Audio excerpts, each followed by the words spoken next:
which you didn't get exactly what you wanted or needed for a story. Could each of you share an example of when, despite all your best intentions and efforts, a story got away from you? I'm sorry. Right. So, It always turns out that when you talk to people, it goes somewhere different. But I want to go back to what Bob was talking about courage. Courage among newspaper publishers and editors, among people who decide that a president of the United States is above the law and acting above the law. And I always go back to the experience of Watergate. And back to that secret fund that we were talking about. We found out about 9 weeks into Watergate, that fund was controlled by, among others, John Mitchell, the Attorney General of the United States, who became Nixon's campaign manager, who was his law partner. And when we found out that Mitchell controlled that fund and dispersed the funds that obviously paid for the bugging at Watergate, it made an indelible connection as to where the story was going. And Ben Bradley said to us that day, as we were writing the story, you're about to write a story. There's never been a story like this in this country before, he said that day. And we wrote the story, and I called the White House that evening and told them we had a story in the next day's paper that said that John N. Mitchell, while Attorney General of the United States, had controlled the secret fund that paid for undercover activities against President Nixon's opponents in the opposition party. And the assistant press secretary said, all right, I'll get back to you in a few minutes with a response, Carl. He called back about 10 minutes later, and he said, the sources of the Washington Post are a fountain of misinformation. I typed that out, typewriters that we used in those days. And I said, okay. He said, that's it. That's our response to the story. And I said, well, aside from this geyser that's going off in our backyard, is the story true? Did Mr. Mitchell control and disperse those funds? And he repeated, the sources of the Washington Post are a fountain of misinformation. And this is after, by now, 10 weeks or so, 11 weeks, in which the White House had successfully made our conduct the issue in Watergate rather than the conduct of those around the president and in his re-election campaign. It was very frustrating.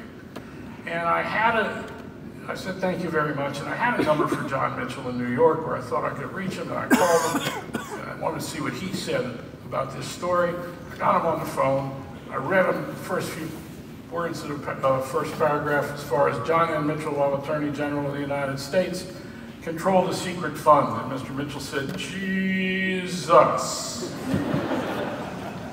And I went a few more words into the first paragraph, and Mr. Mitchell said, Jesus. And I got to the end of the first paragraph, by which time he controlled the secret fund, and the drift of the story was unmistakable. And he said, Jesus Christ, all that crap you're putting in the paper, if you print that, Katie Graham, referring to the publisher of the Washington Post, is going to get her tit caught in a big fat ringer. And I was a 29-year-old kid, and I was not accustomed to speaking with attorneys general of the United States, clearly. And I was a little more worried about my parts at that moment than Mrs. Graham's.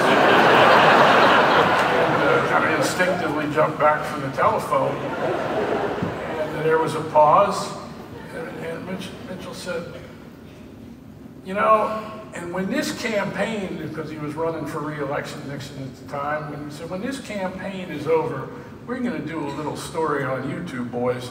And he hung up the phone. But I can tell you, it's the most chilling moment I've ever had as a reporter, then, before, or since, because the threat was real. And the threat was not just intimidating in terms of some kind of perhaps physical violence, but it was really about, you have no right to be asking these questions. That it is not the right of the press to be doing this. And we're hearing some similar things today. about what the press is and what it does.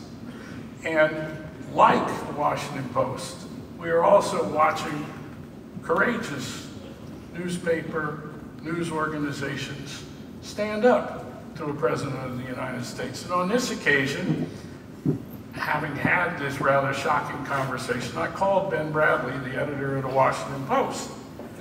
And I said, Jesus, I just had this conversation with John Mitchell. You wouldn't believe it, but what do we do? And I read him at what Mitchell had said. Bradley said, he really said that about Mrs. Graham? I said, yeah. He said, well, run it all, but leave out her tip.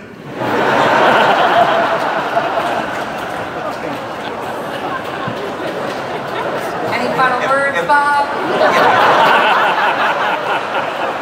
Well, you know, it's the new world, right? But the next morning, Mrs. Graham came by my desk and said, Carl, do you have any more messages for me? But what we saw is we just went ahead and continued to report that story. And courageous Republicans, as Bob has noted earlier, they were aware of those stories. The system worked in Watergate. And I think that's perhaps why people keep looking at what happened then and what's happening now, because it's very much less evident that the system is working.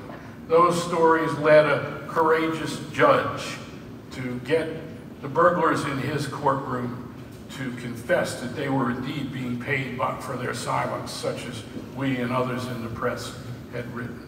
And then you had real bipartisan hearings in the Watergate hearings by the Congress of the United States, as opposed to what we have seen in the Trump presidency. And there's something about evidentiary purity of the tape recording. That's right. And it was compelling.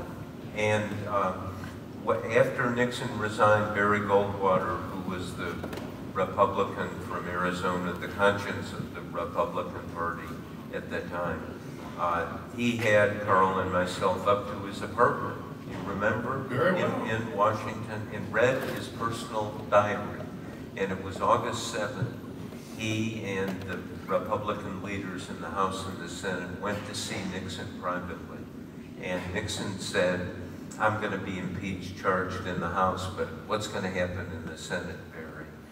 And he said to Goldwater, and kind of said, well, what do I have? Only 20 votes, and he'd need 34 to stay in office, because 67 would remove him.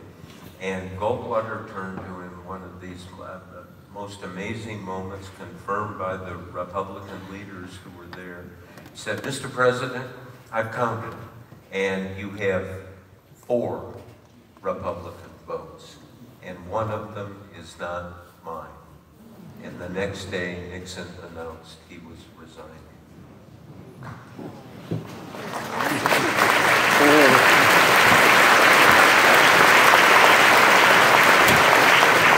So Katya and Jacob, thank you. As anticipated, you did a fabulous job facilitating the latter half of this discussion with our guests. Make Augustana and the English and Journalism Departments very proud tonight. Please join me in thanking